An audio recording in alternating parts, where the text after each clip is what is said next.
छात्रों, आज हम पुनः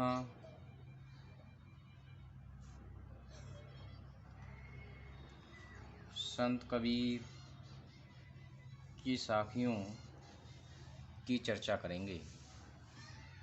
यह साखियाँ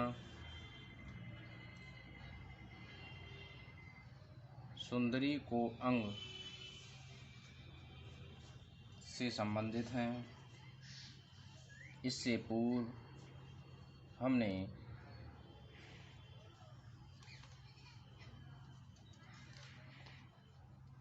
गुरुदेव को अंग, विरह को अंग तथा पर्चा को अंग की चर्चा की थी। संत कबीर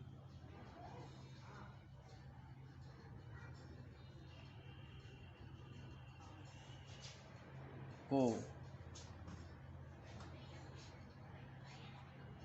परम ब्रह्म के साक्षात्कार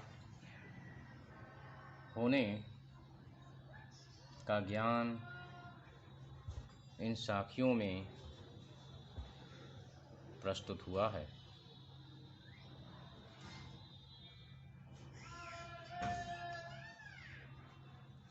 तो छात्रों, शुरू करते हैं। कबीर सुंदर यूं कहें, सुनहो कंत सुजान, वेग मिलो तुम आई कर, नहीं तर तजो प्राण।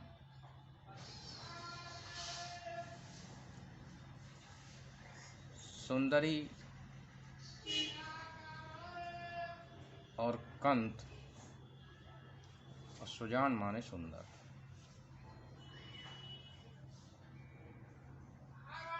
ये समझना अत्यंत ही महत्वपूर्ण है। कबीर सुंदर यूं कहें कि सुंदरी माने सुंदरी यूं कहें, ये कहती है, सुनहो कंत सुजान, कि है सुंदर कंत माने प्रियतम स्वामी,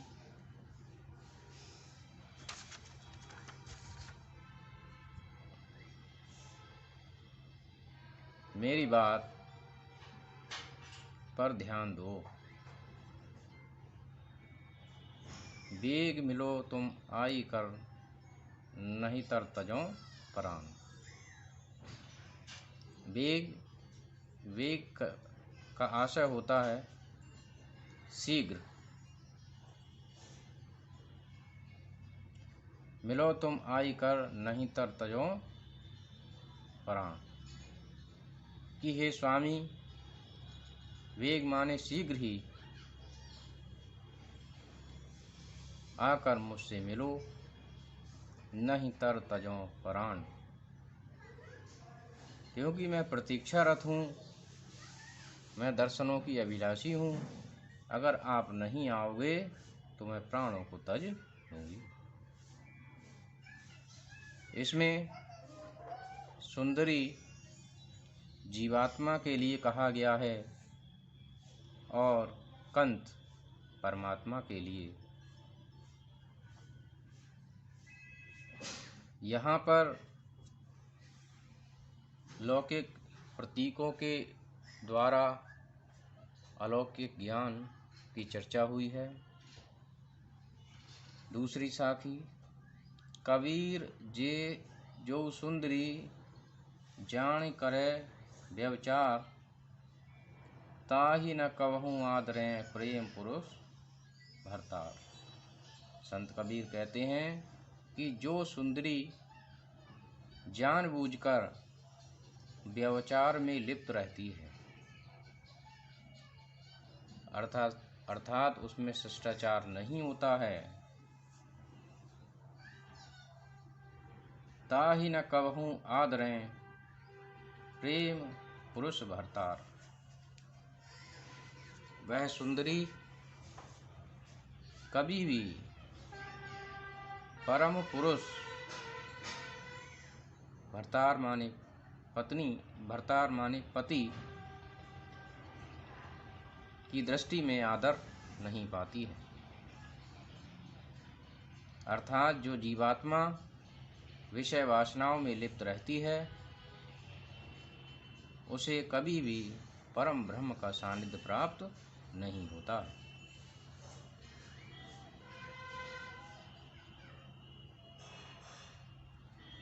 जे सुंदरी साईं भजें, तजय आन की आस, ताहि न कबहूँ पर हरें, पलक न छाड़ें पास। कि जे सुंदरी साईं भजें, जो सुंदरी अर्थात जीवात्मा साईं भजें, साईं अर्थात ईश्वर परमात्मा, भजें माने भजन करती हैं, उनका ध्यान करती है। तजय आन की आस, और सभी की आस को छोड़ देती है, भौतिकता को छोड़ देती है, सांसारिकता को छोड़ देती है, और ये सब छोड़कर केवल एकाग्र मन से परमेश्वर के ध्यान में उनकी भक्ति में लग जाती है।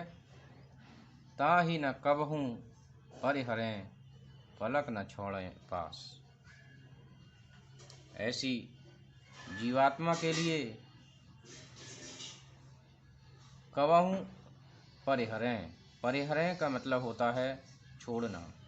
ऐसी जीवात्मा के लिए परमेश्वर परम ब्रह्म कभी भी एक पल के लिए भी अपनी दृष्टि से दूर नहीं होने देते हैं।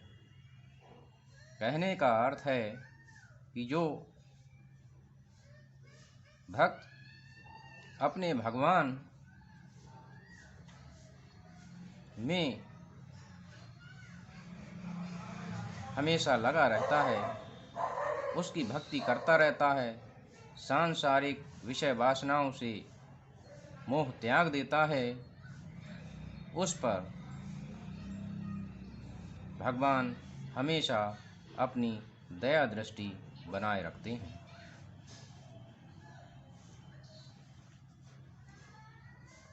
इस मन को मैदा करो नाना करि करि पीस, तब सुख पावे सुंदरी ब्रह्म झलके शीस। इस मन को मैदा करूं नाना करि कर पीस, इस मन को मैदा करो। मैदा करने का अर्थ है इसको पीसना, बारीक करना। अब मन चूंकि स्थूल नहीं है, इसको पीसा नहीं जा सकता है, बारीक नहीं किया जा सकता है। यहाँ पर मन को मैदा करने का अर्थ है मन को हर प्रकार से नियंत्रण में लेना, मन को मथना, यह विचार करना कि मन किन विषय वासनाओं में लिप्त है, उनका ज्ञान प्राप्त करना और उसके बाद उस पर नियंत्रण स्थापित करना। नाना करि करि पीस, और जो मन इधर उधर भटक रहा है, नाना करि करि पीस अर्थात उस के लिए अपने नियंत्रण में इस प्रकार ले लेना कि वह सांसारिकता से दूर हो जाए, और तब सुख पावे सुंदरी ब्रह्म झलके शीस। तब सुख पावे सुंदरी अर्थात जीवात्मा को उसके बाद ही सुख प्राप्त हो सकता है, और ब्रह्म झलके शीस अर्थात परम ब्रह्म की प्राप्ति उसके बाद ही संभव है। यहाँ मन को मैदा करना और उसको नाना छोटे छोटे टुकड़ों में पीसना इस बात का संकेत करता है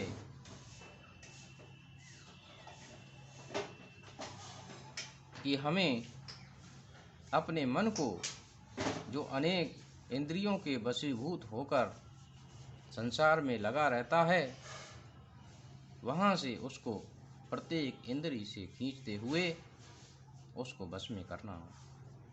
तब सुख पावे सुंदरी ब्रह्म झलके शीश, अर्थात उसके बाद ही सुंदरी जीवात्मा को ब्रह्म झलके शीश अर्थात ब्रह्म के साक्षात्कार होते हैं, उनका दर्शन प्राप्त होता है।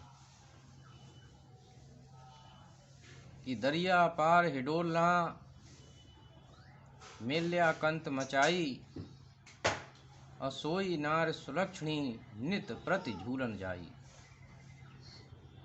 कि दरिया पार हिडोलना, दरिया इस भव सागर के पार, इस संसार सागर से पार, हिडोलना, हिडोलना का अर्थ होता है झूला।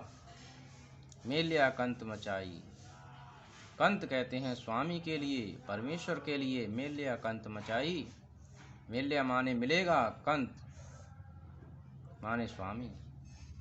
और सोई नार सुलक्षणी, वही नारी अच्छे लक्षणों वाली मानी जाती है, जो नित्य प्रति झूलन जाई, जो प्रतिदिन अपने स्वामी के पास झूला झूलने के लिए जाती है। ये शाब्दिक अर्थ है। इसका वास्तविक अर्थ होगा इस संसार सागर से दूर, संसार सागर से पार, हिडोलना, हिडोलना सांसों की आवाजाही सुषुम्ना नाड़ी के द्वारा अपने आराध्य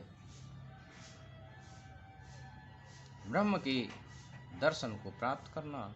और सोई नारी सुलक्षणी नित्य प्रति झूलन जाई, अर्थात जो जीवात्मा प्रतिदिन अपनी सूर्य और चंद्र नाड़ी के द्वारा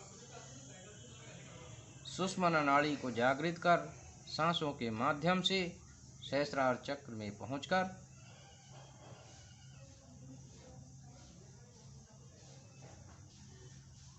अपने आराध्य का साक्षात्कार करती है, प्रतिदिन उसकी भक्ति भावना करती है, अपने मन में उसका ध्यान करती है, वही जीवात्मा इस भव सागर के बंधनों से मुक्त हो पाती है। अन्यथा इस संसार सागर में